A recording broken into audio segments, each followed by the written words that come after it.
Linebackers. It's Tuesday, April 3rd, 2018. I'm Dan Rubin. This is the Bucknuts Morning 5 and change. It's literally darker out here than when I went to bed last night, so that's awesome, and it's raining in Dayton. Columbus can't be much different. Duane, how are you this Midwesty morning? Well, trying to not look at what's going on outside. This is ridiculous. Yesterday it snowed, and today it's going to be 70 and raining. I mean, what in the world? Dogs and cats living together. Speaking of the Buckeyes, which we weren't, but we will, it looks like they'll be practicing inside today. No worries for that. Ohio State has the facilities to move it indoors and do a fine job there. Urban Meyer met with the media yesterday. Duane and I were kind of jesting before the call about what it's like to attend an Urban Meyer press conference, or at least listen to one. It's the art of nothing spread out over time. But he does give some hints on there, and it's the off season, so we're going to break it down. One of the things he discussed, it seems like these press conferences are now being 3 or 4 topic press conferences, and we all know what they're going to be. Linebacker, a very unsettled position once Tough Borman went down.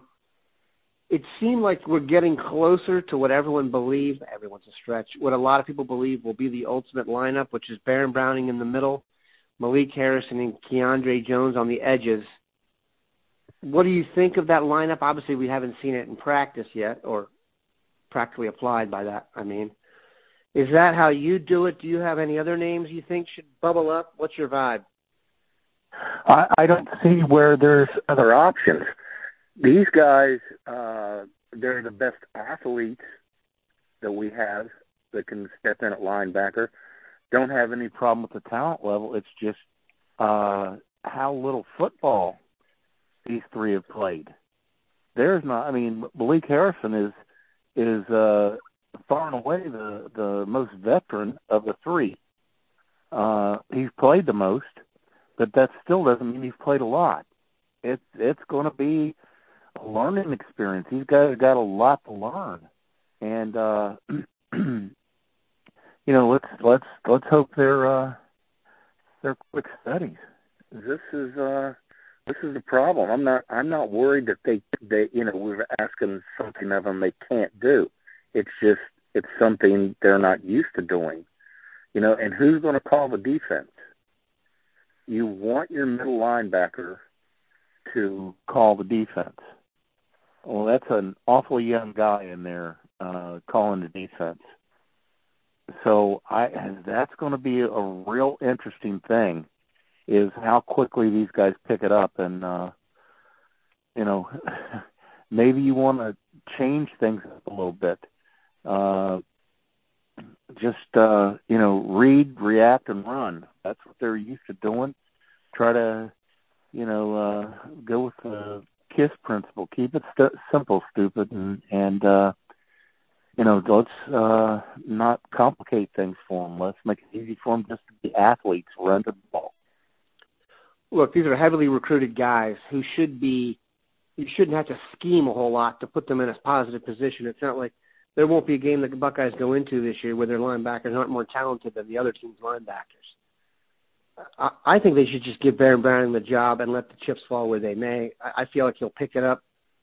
They just don't have the veteran guy to put in there. If there was someone else to put it, now listen, you're going to hear a lot about Justin Hilliard, and it sounds like he's picked things up and has had a better camp, but I don't know if he'll hold up physically.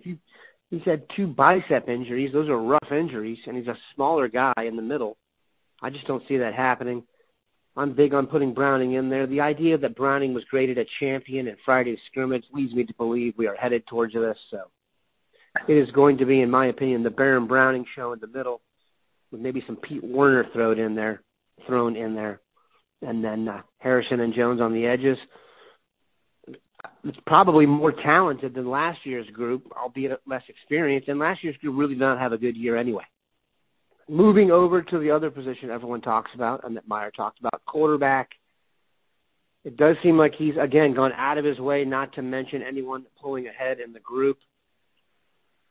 Guaranteed that the general consensus being that Dwayne Haskins will be the man. Do you approve of the way Urban has gone about things and there really doesn't seem to be any interest on his part in naming someone who's even leading. This is the only way to do it. Here's the thing. We love the arm talent with Haskins. Most of us do. And we love what he did in the Michigan game, which was pretty phenomenal, you have to say. A kid that's played as little as he has to come in there and just throw the ball all over the field and make things happen that weren't happening up to that point. You know, we just gotta give him that. But still, nobody's played enough that we can make a determination. I like that he said, you're competing for the job, that's it. We're not talking about it beyond that. That's the way to do it. Pick the best guy, and then sit down with the other guy and see what he wants to do. I find it very interesting that the only thing we've heard about with that is that there's a transfer plan in place, or there's been some conversation with Burrow about transferring. And I said, well, is there conversation with Haskins about transferring? If there has been, it hasn't been made, we haven't been made aware of it. I find that interesting. You know, I do give Haskins the edge, but hopefully we're just seeing who can be the best quarterback for Ohio State. That Burrow hasn't just gone ahead and said, forget about this and transferred, makes me think that he at least feels like he's getting a fair shot at it. But I just find that odd that he's the one that they've had a conversation with about transferring. Here's my vibe on that. Burrow's family has been around the block. His dad is defensive coordinator at OU. There's no way to slow play this on them. They know what they need to see and probably have a calendar of their own set up with some check marks on there to know whether they should transfer or not. You can't mess with them. I think he's got to be above board in that respect. But it just sounds that the interesting thing is the quarterback he mentions the most is Martell, which is interesting. I think he's making sure the caboose at this point doesn't transfer. But it's a big deal, man. I mean, you're one play away from Martell being in there if they have one quarterback. I'm not saying that makes me that ugly, but I would, if he can figure out a way to get them all to stay, I think that would be his intention, and it will work out the best. Do you agree with that? Oh, absolutely. And my big fear, I've just come to terms with one of Haskins or Burrow is out of here. That's just the way it is. It makes no sense for them to stick around. Quarterbacks play. Quarterbacks are often your captain, your leader, and you don't like to pull that guy off the field. He's going to play so much of the time. If you know they're close together in class, which Burrow and Haskins are, there's no sense in staying around. You know, you want to play. You want to be a Buckeye, great, love it. But if you want to play, you're going to have to go somewhere else. The one that scares me is Martell. He's such a competitive kid. I just don't see him sitting and waiting his turn. And he could, if he doesn't win it, I'm just scared to death he's going to leave too. That leaves a gaping hole, especially with Baldwin coming off the knee injury. We are in a real bad situation if Martell bolts too.